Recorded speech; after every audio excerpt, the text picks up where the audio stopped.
My ruthless husband brutally attacked my 7-year-old son from my first marriage. When I found him, fear filled his eyes, and he said nothing.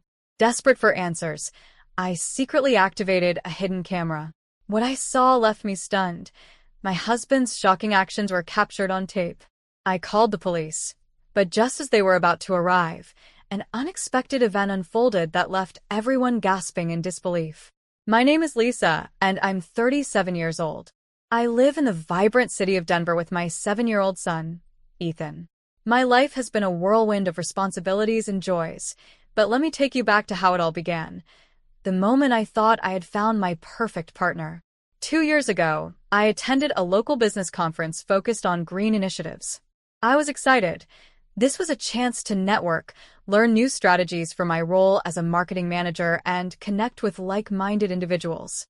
Little did I know, this conference would change my life forever. At the conference, I met Brian. He was a successful lawyer for the city, tall with dark hair and a charming smile that lit up the room. He was 47, a decade older than me, but age didn't seem to matter when we started talking. Our conversation flowed effortlessly. He was intelligent and had this warmth about him that drew people in. I remember thinking how refreshing it was to speak to someone who was not only articulate, but also genuinely interested in what I had to say. After the conference, we kept in touch, and soon we were dating. Everything felt right. I thought I had finally found someone who understood me. Brian was great with Ethan, who instantly took a liking to him. They would often play games, and I enjoyed watching them bond. It felt like a family, a real family. Within a year, we decided to get married. Brian moved into my cozy suburban home, and for a while, everything seemed perfect. He was helpful around the house, often picking up Ethan from school when I was caught up at work.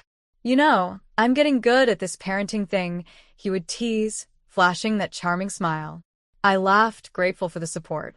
But as time went on, I started to notice changes, not just in Brian but also in Ethan. My once lively and cheerful boy began to withdraw. He was no longer the giggling child I knew. Instead, he grew quiet and distant, avoiding eye contact and retreating into his own little world. I tried to talk to him, asking if anything was bothering him at school or with his friends, but he would shrug and say, "I'm just tired, Mom." As a mother, those words never sat well with me. I could sense something was off. It became more concerning when I spotted a large bruise on Ethan's arm one afternoon. "What happened here, buddy?" I asked, my heart racing. He shrugged it off, saying it was from a fall at the playground. But my maternal instincts screamed that something wasn't right. I couldn't shake the feeling that the bruise was just the tip of the iceberg. That night, as I tucked him into bed, I brushed his hair back and tried to lighten the mood. "Hey, space cadet. Planning a trip to the moon?" I joked, hoping to coax a smile. He didn't even crack a grin, just whispered, "No, Mom." The silence in his room felt heavy, like a weight pressing down on my chest. I kissed his forehead and left, but I couldn't sleep.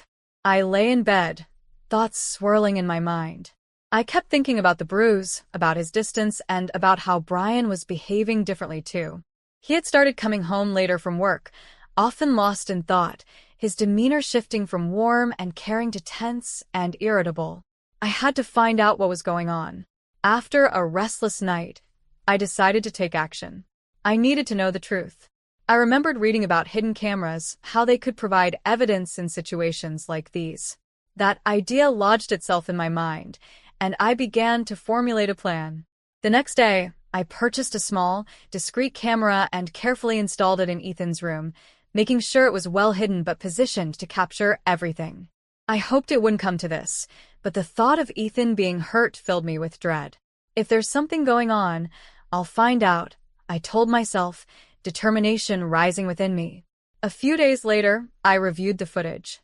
My heart raced as I clicked through the videos, praying for a glimpse of normalcy. But my worst fears came true. There it was, Brian, losing his temper, yelling at Ethan. I watched in horror as he struck my little boy, the sound echoing in the silence of the room. This was not the man I had married. This was a stranger. As the reality of the situation sank in, I felt the ground beneath me crumble. How could he do this? My heart ached for Ethan, who had once filled our home with laughter. I wanted to confront Brian right then and there, but I knew I had to gather more evidence first. I couldn't act impulsively. I needed to be smart about this. The next day, I reached out to Jenna, Brian's 21-year-old daughter. I hoped she could provide insight into her father's behavior. We met at a local cafe, and as I sat across from her, I felt a mixture of anxiety and hope. "Jenna, I need to talk to you about your dad," I began, my voice trembling. She looked at me, concern etched on her face. "What about him?" I hesitated, unsure of how to frame my words. "I think something's wrong. Ethan is acting differently, and I'm worried." Jenna shifted in her seat, her eyes downcast. "I haven't had the best relationship with him, you know. He wasn't always the best father." Her words sent a chill down my spine. "What do you mean?" I pressed. She took a deep breath, and as she spoke, the truth unfolded. Brian had been abusive toward Jenna when she was younger, a fact she had tried to bury deep inside. It was why she had distanced herself from him over the years. My heart sank further as I realized this man I had married had a history of violence. I knew then that I couldn't handle this alone. I needed a plan. "Jenna, would you be willing to help me?" I asked, urgency in my voice. "I'll do whatever it takes to stop him," she replied, determination shining in her eyes. We began to devise a plan to gather more evidence against Brian, knowing that the road ahead would be fraught with challenges and uncertainty. Little did I know, this was just the beginning of a journey that would test my strength as a mother and lead me down a path I never expected to take. After my shocking conversation with Jenna, I felt a mix of fear and determination bubbling inside me. I had uncovered a hidden truth about Brian, and I knew I had to act swiftly. If he had hurt Jenna, then there was no telling how far he might go with Ethan. I needed to gather more evidence to protect my son, but I had to be careful. The last thing I wanted was to tip Brian off and put Ethan in more danger. Jenna and I agreed that she would arrange a meeting with Brian. She had a way of getting under his skin, and I hoped she could provoke him enough to elicit a confession. The thought of her confronting him made my stomach churn, but I knew it was necessary. We decided to meet at the cafe again to finalize our plan. "Are you sure you want to do this?" I asked Jenna as we sat at our usual table, the afternoon sun casting a warm glow over us. Jenna nodded, her expression serious. "I need to do this. It's time I faced him.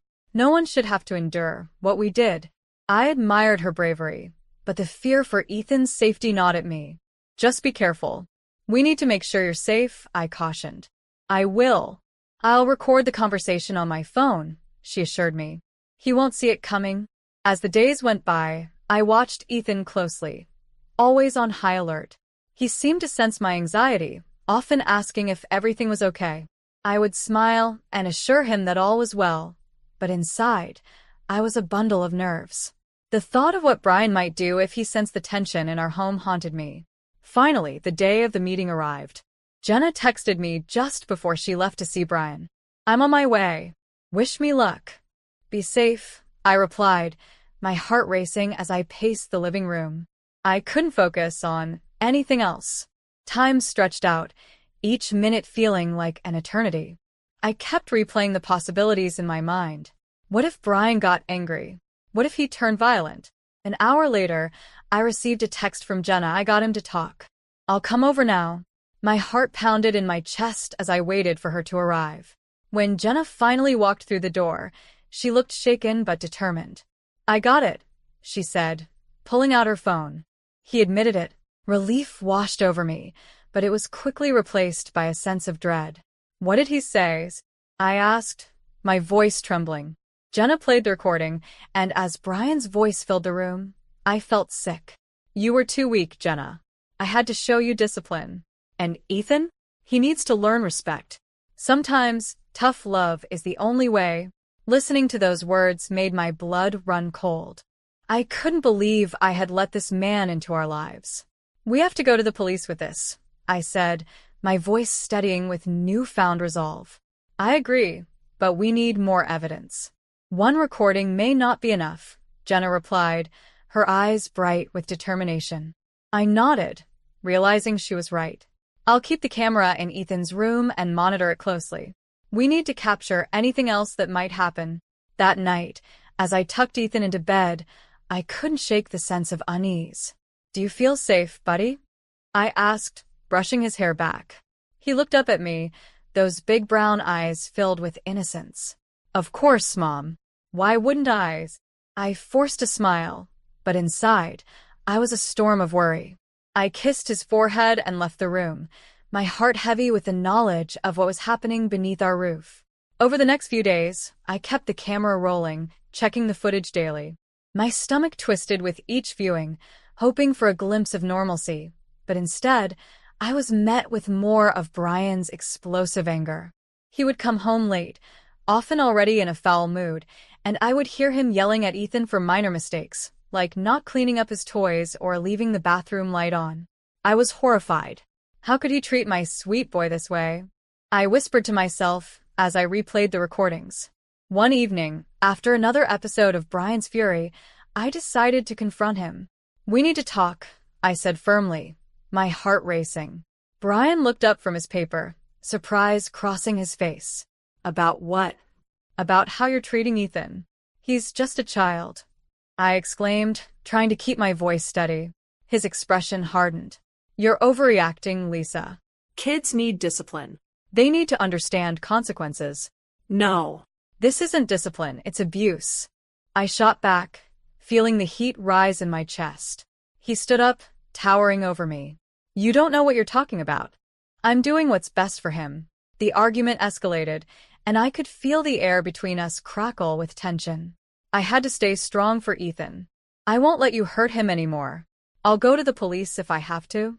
Brian's eyes darkened, and I saw a flicker of something dangerous there. You really think that will end well for you? He warned, his voice low and menacing. I stepped back, suddenly afraid. I'll protect my son, I declared, though doubt crept into my mind. That night, as I lay in bed, I thought about what I had said. I was determined to protect Ethan, no matter the cost. The camera kept rolling, and I would do whatever it took to ensure my son's safety.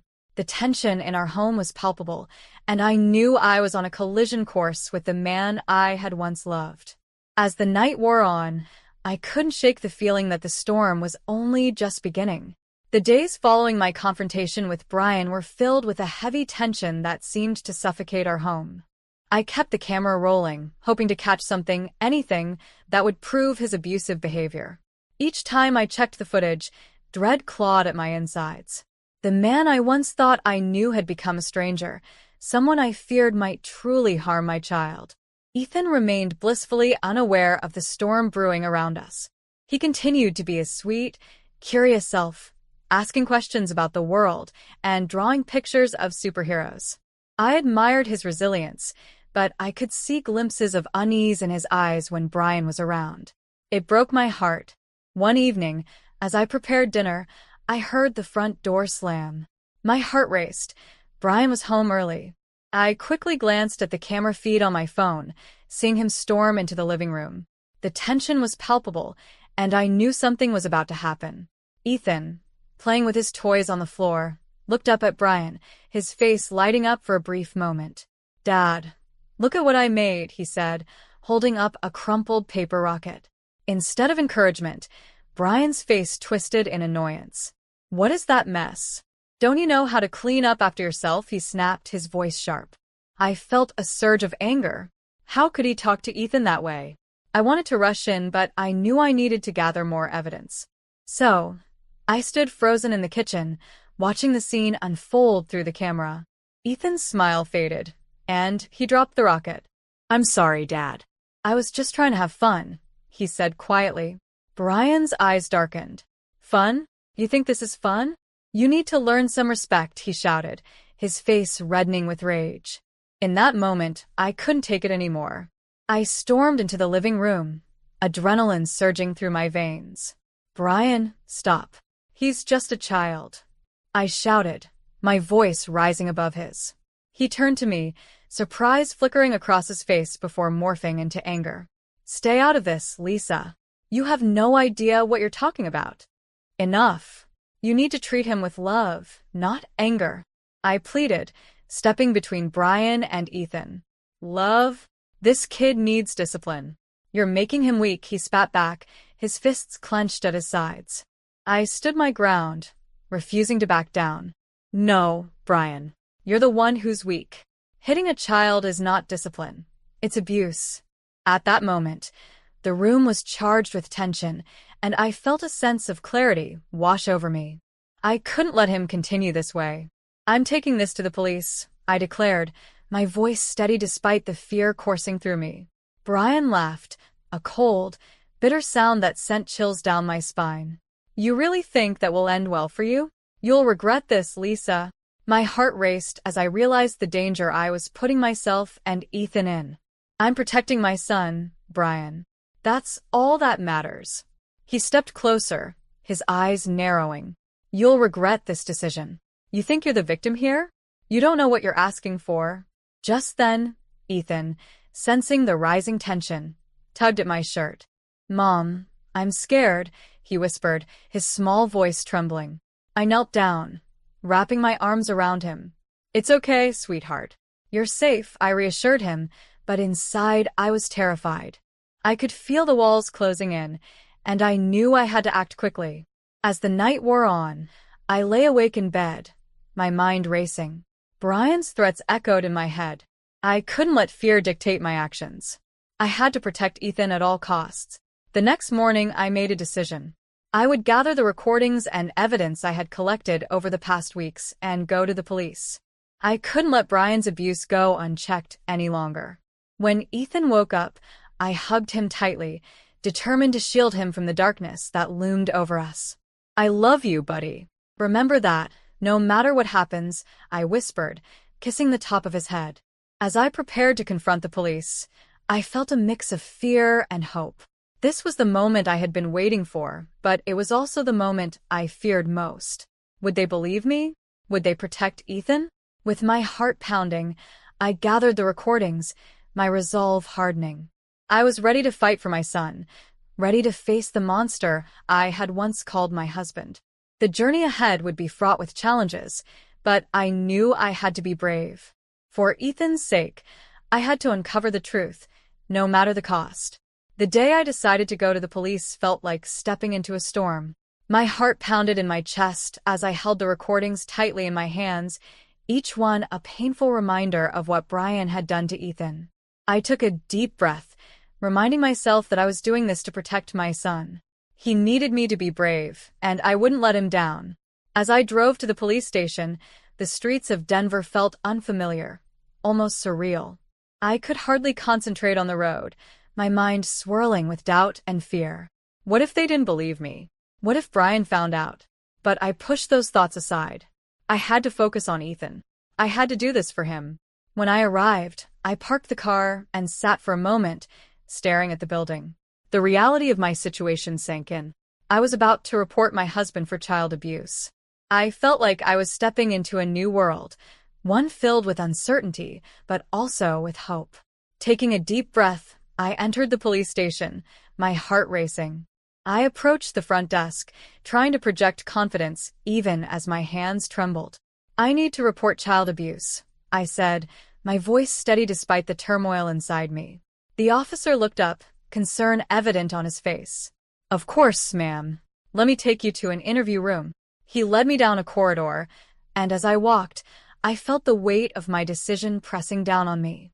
This was it, the moment I had been waiting for, yet it felt monumental. In the interview room, I sat across from a detective named Officer Ramirez. She had a kind demeanor, which put me slightly at ease. Can you tell me what's been happening? She asked, her voice gentle but firm. I began recounting everything, the bruises on Ethan's arms, the recordings of Brian's anger, and Jenna's revelations about her own past with him. As I spoke, I felt the fear begin to lift, replaced by a sense of empowerment. I have recordings, I said, my voice gaining strength. I captured him losing his temper, hitting my son. Officer Ramirez nodded, her expression serious. We need to see those recordings, Lisa. They could be crucial evidence. I handed over my phone, my hands shaking as she reviewed the footage. Watching the expressions on her face, disbelief, anger, and finally, determination, filled me with a sense of relief. "This is very serious," she said, her voice steady. "We're going to take this very seriously." After what felt like hours, I left the police station, my heart racing. I had done it. I had taken the first step toward protecting Ethan. Now, all I could do was wait and hope for the best. The days that followed were a blur of emotions. The police launched an investigation, interviewing Ethan and gathering evidence. Brian was unaware of what was happening, and I felt an odd sense of peace knowing that he was still in the dark. Then came the day I had both anticipated and dreaded. Brian was called in for questioning. I watched from a distance, my stomach churning. Would he try to manipulate the situation? Would he lie his way out of it? When the police finally called me in to discuss their findings, I held my breath. "We've gathered enough evidence to charge him with child abuse," Officer Ramirez informed me, her tone serious but reassuring. "We'll be filing charges soon." A wave of relief washed over me. Finally, I felt like I could breathe. The truth was out, and Brian would have to face the consequences of his actions. As the legal proceedings unfolded, I stood firm. Jenna testified about her experiences, adding weight to the case against Brian. I spoke passionately about the recordings, detailing the fear I had for Ethan. Finally, the day of the verdict arrived. I sat in the courtroom, my heart racing as the judge announced, "We find the defendant, Brian, guilty of child abuse." Tears filled my eyes. I had fought so hard for my son, and finally, justice had been served. Brian was sentenced to prison, and as he was led away, I felt a mix of emotions, relief, sadness, and a newfound strength. With Brian gone, Ethan and I began to rebuild our lives. We moved into a cozy new apartment, free from the shadows of the past. Slowly, Ethan regained his laughter and joy. I watched as he made new friends and found comfort in his art, creating colorful drawings filled with superheroes and adventure. Jenna also became a significant part of our lives, visiting often. Together, we formed a bond that helped us both heal from the trauma we had endured. Reflecting on our journey, I realized that love is a powerful force. My love for Ethan had driven me to confront the darkness, to uncover the truth, and to fight for justice. Together, we emerged stronger, ready to embrace the future, hand in hand. As I watched Ethan play one sunny afternoon, I smiled, knowing that we were free and that I would always protect him, no matter what. We were finally free, and the road ahead was bright with possibility.